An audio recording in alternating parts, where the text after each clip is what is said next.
Uh, Welcome, everybody. My name is Chris Herb. I'm the president of the Connecticut Energy Marketers Association.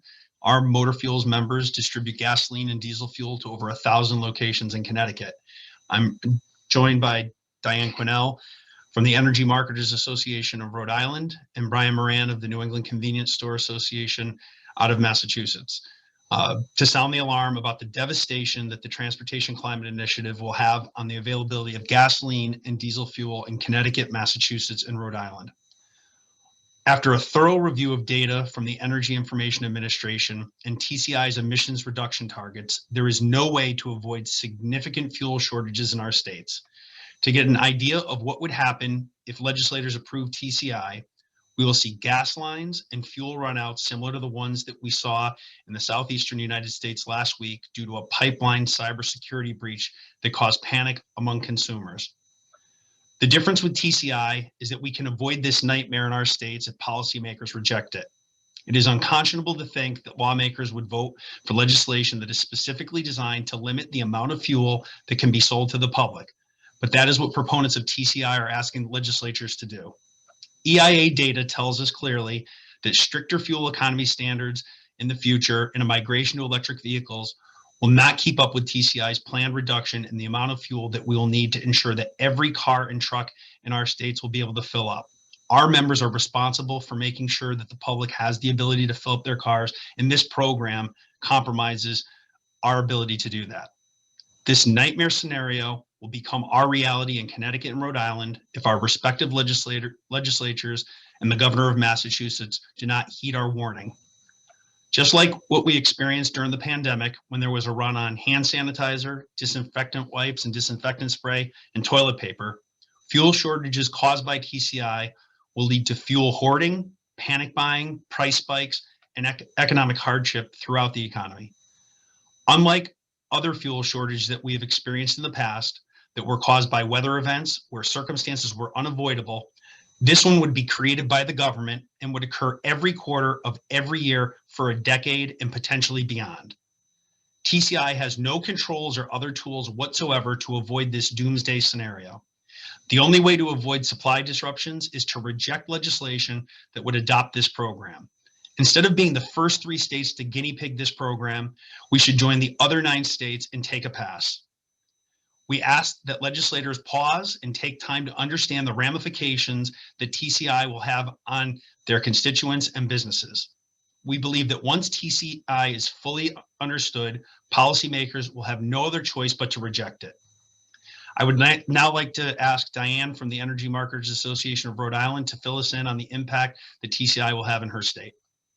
Diane? Good morning, and thank you for this opportunity. My name is Diane Quinnell. I'm the Executive Director of the Energy Marketers Association of Rhode Island.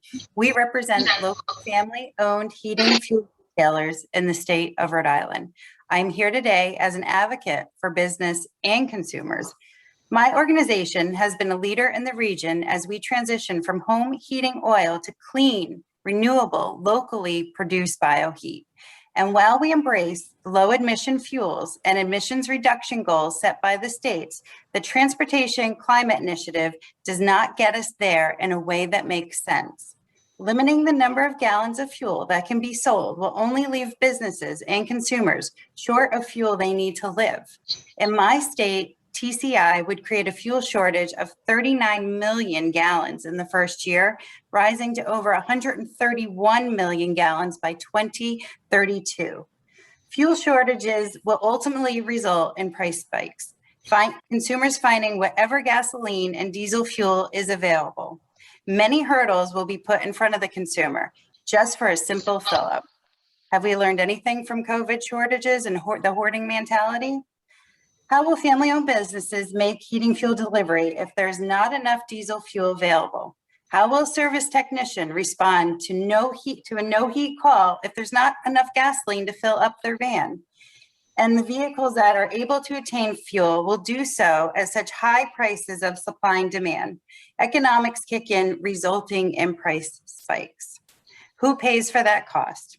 You got it, the consumers. And let's not forget, with liquid heat, this is a huge safety issue in the winter. There are available solutions that do not cause fuel shortages, panic buying, and price spikes. Using low carbon liquid fuels and increasing federal vehicle mileage standards are proven to reduce emissions without causing consumers pain. There's no reason whatsoever to make consumers nervous about if they will be able to fill up or how much they will have to pay for that fuel during that shortage. I suspect part of the reason that only 3 states signed on to TCI while 9 others decided not to is because of the concerns over the issues that we are communicating today. But it's not too late to get it right. Fortunately, lawmakers in Rhode Island and Connecticut can still protect the public from the misguided attempt to help the environment and do the right thing by opposing legislation that would authorize participation in TCI. Fuel shortages that are caused by government programs are unacceptable. And I am calling on policymakers to reject legislation H.6310/S.872 that would allow Rhode Island to participate in TCI. Thank you. And I'd like to now introduce Brian to provide some more regional perspective on what is happening with TCI and the impacts it will have on consumers in our states. Great, thank you, Chris. Good morning, everybody. My name is Brian Moran. I'm Director of Government Affairs with the New England Convenience Store and Energy Marketers Association. For the record, NEXIMA is not against sensible policies to reduce greenhouse gas emissions, nor are we opposed to the proliferation and transition towards electric vehicles. My role at NEXIMA is to help policymakers craft sound policy on a variety of issues affecting our members, including climate emission reduction programs. We have constructively commented on TCI's development since its public release in 2019. Our members possess unique insights on this program not considered by legislators and policymakers, given our experience supplying gas and diesel into everyone's cars and trucks. It's an incredibly complex process that unfolds every day within a hyper-competitive marketplace. However, we do oppose programs and policies that possess little value, are overly burdensome, and risk supply disruptions. I can confidently say that implementing the Transportation Climate Initiative would be a mistake, given it risks causing fuel outages and shortages, its lack of meaningful reductions, and resulting net loss of revenue for transportation and climate-related projects. Officials tout that by 2032, TCI will reduce transportation-related emissions by 26% and generate over $3 billion for complementary policies and programs, especially benefiting communities overburdened by air pollution and underserved by public transportation. The reality is that it doesn't do either very well. According to TCI's own projections, 25.7% of the 26% emission reductions they hope to achieve by 2032 will be achieved without implementing TCI, but through existing and anticipated new car fuel economy standards. So by 2032, TCI will reduce transportation-related emissions by only 0.3%. This is truly underwhelming. TCI fees are expected to generate over $3 billion through 2032 across Connecticut, Rhode Island, and Massachusetts, and Washington, D.C. But officials fail to consider the net loss from declining gas and diesel excise tax revenue caused by the program's design. This oversight reveals that TCI will create a net revenue gain for Massachusetts of $440 million due to its lower excise tax and greater volume sold. But for Rhode Island and Connecticut, it's a far different story that plays out. Rhode Island has the second highest excise taxes in the region and lowest volumes, and can expect to see a net revenue loss of $64 million. Connecticut has the highest excise taxes in the region and moderate volume. We'll see a net revenue loss of $500 million. No wonder Massachusetts has been cheerleading TCI, because the numbers for 2032 show Massachusetts will be the only state to benefit, leaving a substantial deficit for Connecticut and Rhode Island, totaling $564 million. TCI was purposely designed by the Georgetown Climate Center and state regulators to eliminate any legislative approvals for any future fuel tax increases by artfully designing it as a fee, not a tax. If enacted by the legislature, TCI will set in motion an unending series of annual fuel price increases that will only stop if the state exits the program. Until that happens, every year going forward, the citizens of these participating states won't have any say over these price increases. Instead, they will be set by a group of state regulators. Nexum believes TCI's time has come and gone. A main reasons for its public release in 2019 was likely born out of frustration with a lack of action and federal leadership toward addressing climate change. That is not the case now, as the Biden-Harris administration has tasked and focused the entire federal government on this essential goal to address the impacts of climate change. TCI is an incredibly burdensome regulatory program whose design risks disrupting supply chains and creating localized or even statewide shortages. TCI's design is built around a declining emissions cap and a corresponding decline in available allowances, reducing at a rate of 3% per year. By 2032, TCI will reduce gasoline consumption and diesel consumption by 30%. However, according to the U.S. Energy Information Administration, demand during this same period is predicted to only drop 6.1%. Implementing TCI creates a pinch point where 24% of projected demand for these fuels will become unmet.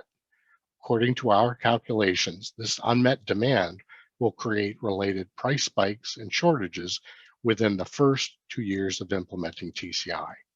The significance of that is fuel suppliers cannot obtain enough allowances, then they cannot supply fuel to replenish the retail gas stations. Compounding this design flaw is that anyone may purchase allowances at the public auction, not just regulated entities. For example, in California's cap and trade program on March 2021, they identify 738 registered auction participants, of which 303 were regulated entities, meaning fuel suppliers. Most of the participants were not regulated entities, but are speculators. They include names you will recognize, including the Nature Conservancy, United Airlines, Royal Bank of Canada, Bank of Australia, Middlebury College, National Audubon Society, Merrill Lynch, the Massachusetts Audubon Society, Lockheed Martin, John Hancock Life Insurance, JP Morgan Ventures, BP Amoco Chemical, Anheuser-Busch, and Archer Daniels Midland, to name a few. The bottom line is if you buy allowances on the secondary market, you will expect to pay a premium for them, or if not, a fuel supplier may choose not to sell as much fuel or suspend sales until they can get allowances at the next public auction, albeit 3 months later. As I said at the outside of my remarks, Nexum is not opposed to sensible approaches to reduce transportation emissions. We are not against the proliferation of EVs either. We do object, however, to how TCI proposes to do that through its design, risking outages and shortages, excluding people's voices in the process, in its overall poor value and net loss of revenue. There are far more transparent and streamlined approaches to raise revenue without upsetting the fueling marketplace to jumpstart this mobility evolution. However, TCI is not it. Thank you, Brian. So the bottom line is that we call this press conference because, especially in Connecticut and Rhode Island, we are moving through our legislative session where policymakers will be making decisions that will have profound consequences on the availability of gasoline to the public. And as we stated earlier, unlike other natural disasters where supply is interrupted, this would be one designed by government. For instance, in Connecticut, we're talking about over a 10-year period, nearly a 500 million gallon deficit that will be structurally implemented if TCI is adopted. So with that, if there are any questions, we would be more than willing to answer them at this time.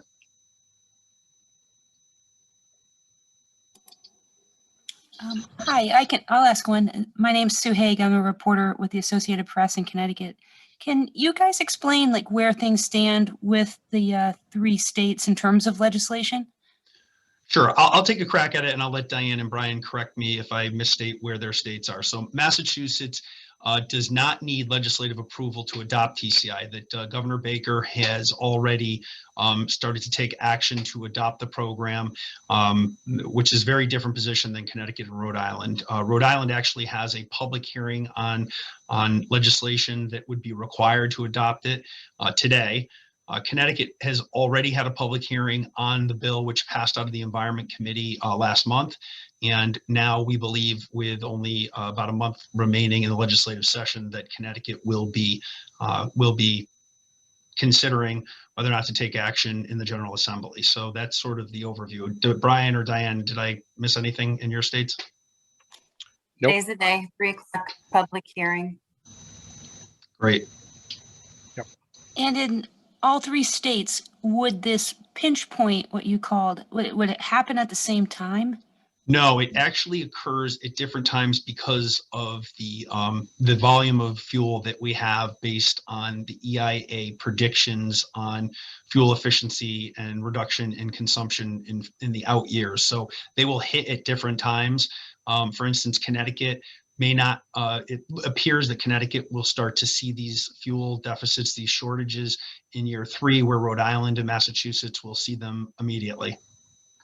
These will happen, Sue, at these quarterly auctions that Brian discussed. Part of the reason why we're concerned about legislators voting on this is that proponents are painting this as this, butterfly and unicorn emissions reduction program, which it is far from that. It doesn't achieve the reductions based on the numbers that even TCI admits, is that we hardly move the environmental needle. And then on top of that, like I said, in terms of the availability of the supply of gasoline, legislators just don't understand that the whole program is about actually reducing the number of gallons that are available to the public. That is the only way to reduce emissions. If you keep selling the same amount of gasoline and diesel fuel, you have the same amount of emissions. So the simple fact is, and what I think legislators are missing is if you boil this whole complicated program down, and I'm sure that Brian's explanation, as good as it was, is still very complex. Forget about the hundreds of pages of documents that describe how this works. But at the end of the day, the way the program works is they make less fuel available to the public to reduce consumption, in the hopes that more people will work from home instead of driving their cars, that more people will purchase electric vehicles that are typically, not affordable by the majority of the population, or they take public transportation. That will not be achieved, according to the Energy Information Agency, in the numbers that is needed to meet TCI's reduction in gallons that are available. And that's where the supply deficiencies and the supply shortages come from. And just one last question. Would it begin in all 3 states at the same time? I understand that the pinch point would start at a different time, but how far out are we talking about beginning this program? I apologize for not knowing that answer. No, that's okay. Brian, do you want to cover that question? Sure. It'll begin at the same time across all 3 states. And as of March 1st, they released a 150-page model rule that each state has to adopt and abide by. And they envision, according to that rule, starting the program in January 1st of 2022 and have a reporting year only, meaning they anticipate requiring all the regulated entities, our members, to begin tracking every gallon of gasoline across the region.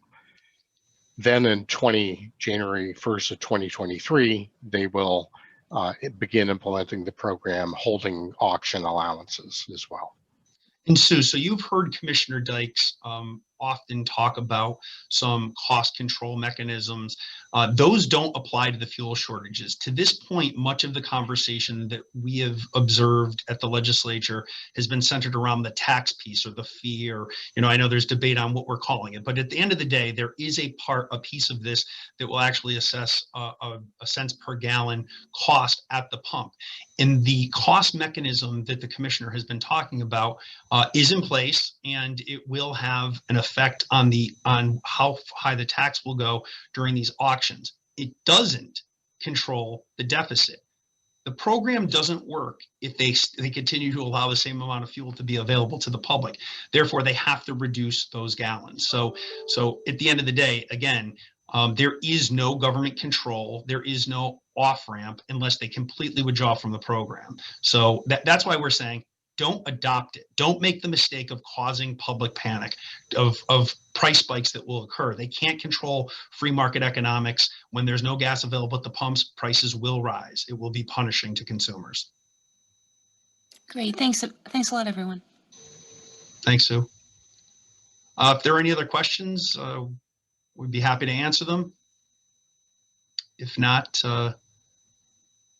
we have issued a joint press statement that provides the data backup from the federal government and from TCI with spreadsheets that will probably put all of you to sleep, but it does show that the documentation, this is not industry. These are not industry numbers. These are government and publicly available numbers to be scrutinized by the media and policymakers, and we encourage them to do so, because once the truth and the understanding of the program is out there, we believe that that they will not act to move forward on this, and they'll have to find another way. It's time for DEEP to go back to the drawing board and figure out a way to reduce emissions responsibly, not recklessly as they're proposing.